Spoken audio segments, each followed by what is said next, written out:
ముందుగా అయితే ప్రతి ఒక్క డ్రైవర్ అన్నకు నా నమస్కారము.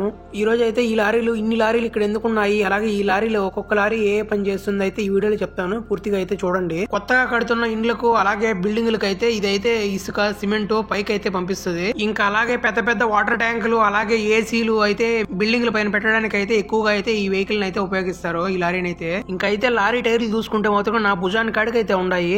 అప్పటికి ఆలోచించుకోండి లారీ ఎంత పెద్దది ఉంటుందో. మరి ఇంక ఈ లారీలు అయితే ట్రాన్స్పోర్ట్ కి అయితే ఉపయోగిస్తారు. వీళ్ళు ఎక్కువ శాతం అయితే సముద్రం ద్వారా అయితే షిప్పుల్లో అయితే ఇంపోర్ట్ అయితే చేసుకుంటారు. పెద్ద పెద్ద కంటైనర్లతో అయితే కోయట్లేక అయితే తీసుకువస్తాయి ఈ లారీలు అయితే. ఇంకైతే నేను చూసేంత దూరం అయితే బెంజ్ కంపెనీ లారీలు అయితే కనబడతా ఉన్నాయి. అలాగని మన ఇండియా లారీలు కానీ బస్సులు కానీ లేవా అంటే ఖచ్చితంగా అయితే మన ఇండియా టాటా కంపెనీ అయితే ఖచ్చితంగా అయితే బస్సులు అయితే ఉన్నాయి. స్కూల్ వ్యాన్లు ఎక్కువ వాడేది అయితే వీళ్ళు మన టాటా కంపెనీ బస్సులే. స్కూల్ పిల్లలు తోడుకురావడానికి తోడుకెళ్ళడానికి అయితే ఎక్కువ వాడతారు. ఇంకైతే ఈ లారీలు అయితే కొత్తగా కట్టే ఇండ్లకైతే సిమెంట్ ఇసుక అలాగే రాళ్లు అయితే ఈ లారీలో అయితే తెస్తారు. ఇంకైతే ప్రాణం కాపాడాలన్నా ఒక డ్రైవర్ కావాల్సిందే. అదే ఒక దేశం దాటాలన్నా డ్రైవర్ కావాల్సిందే. అది విమానం తోలే మనిషి అయినా సరే, అదే అంబులెన్స్ తోలే మనిషి అయినా సరే, చివరికి బైక్ తోలే నాన్న అయినా సరే.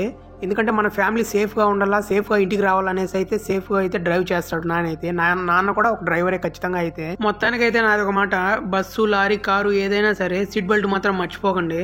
అలాగే కాలేజీ పిల్లలకు నాదైతే ఒక మాట, ఎందుకంటే అమ్మ నాన్న అడగగానే బైక్ అయితే కొనిస్తారు. నీ పైన ఉండే ప్రేమ కాబట్టి ఖచ్చితంగా అయితే బైక్ కొనిస్తారు. ఇంకొచ్చింది హెల్మెట్లు అయితే మర్చిపోకండి, హెల్మెట్లు వేసుకోండి. ఎవరు కూడా సరే గేర్ మార్చే ముందు మన ఇంటికాడ మన ఫ్యామిలీ ఉందనేసి గుర్తు పెట్టుకోండి. అది ఏ వెహికల్ అయినా సరే, ఏ బైక్ అయినా సరే. ఇంకా నేనైతే మొదట్లో ఇన్ని లారీలు చూడగానే అయితే ఇక్కడైతే సెకండ్ హ్యాండ్ లో లారీలు రీసేల్ అయితే జరుగుతుందేమో అనుకున్నాను. కానీ మా పిల్లోడు అయితే చెప్పినాడు కాదంట, ఇదైతే లారీలకు పార్కింగ్ ప్లేస్ అంట. అందులో పక్కనే వచ్చింది జిలీబ్ అనే ఏరియా. జిలీబ్ ఏరియాలో రెంట్లు అయితే తక్కువ ఉంటాయంట. ప్రతి ఒక్క లారీలు అయితే ఇక్కడ పార్క్ చేసి అయితే రోడ్డు ఆ పక్క అయితే జిలీబ్ అనే ఏరియా ఉంటుంది, అక్కడికైతే వెళ్తారంట. మామూలుగా కువైట్ లో అయినా ఇండియాలో అయినా సరే ఎక్కడైనా సరే ఎక్కువగా లారీలు అయితే ట్రాన్స్పోర్ట్ చేస్తారు, ఎక్కువగా వస్తువులు తీసుకెళ్లడానికి తీసుకురావడానికి అయితే. ఎందుకంటే వీళ్ళు లాంగ్ వెళ్తారు, వారము 2 వారాలు కూడా డ్రైవింగ్ చేస్తారు. షిఫ్ట్ బై షిఫ్ట్ ఇద్దరు డ్రైవర్లు అయితే ఉంటారు. అలాగా వీళ్ళు నిద్ర మేలుకొని ప్రతి ఒక్క దానికి తెగించి మరి ఈ డ్రైవింగ్ ఫీల్డ్ లోకి అయితే దిగుతారు. లారీ డ్రైవింగ్ చేసే అన్నలకు నేనైతే చెప్తాను నా హ్యాట్సాప్.